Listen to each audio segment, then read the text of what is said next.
Hello BookTube, it is Amanda again, and if you've seen the first of this series of haul videos, you know that I went a little overboard recently.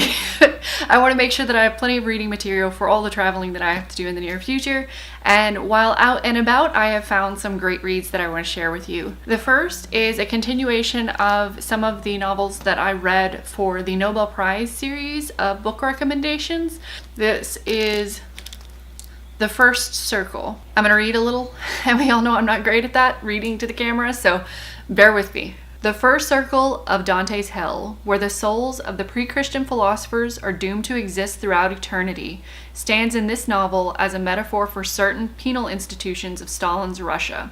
These were scientific research centers, operating within special prisons and staffed by political prisoners. Much of the action of The First Circle takes place in one such research center on the outskirts of Moscow during 4 days from December 24th through the 27th of 1949. So the next book that I picked up is Leningrad Does Not Surrender.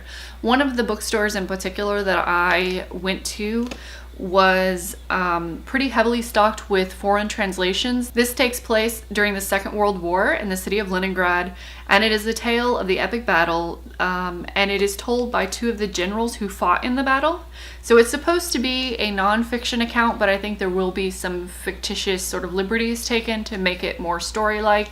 I'm looking forward to reading something from an alternative perspective of the war and also by Russian authors. Keeping with the theme of alternative perspectives and sometimes avoiding the US altogether, The Arduous Beginning. So this novel is supposed to be the Russian account of the betrayal by the Germans and then the German advance from 1941 to 1942.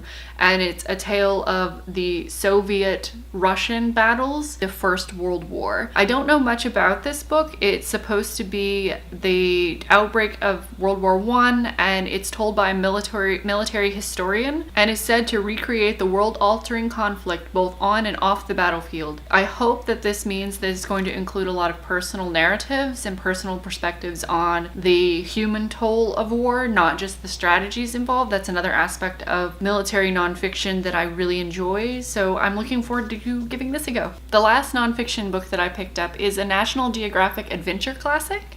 This is The Worst Journey in the World. So this is supposed to be the personal account, and it's from one of the crewmen's journals, led by Robert Falcon Scott, and in his 1911 expedition to the South Pole. They fought their way to the pole only to die on the return trip. This account draws from the journals of the expedition members and their own experiences. So that is all I have, though I will see you in the third round, which is much, much shorter, and it is more local history. I will talk to you soon. Bye.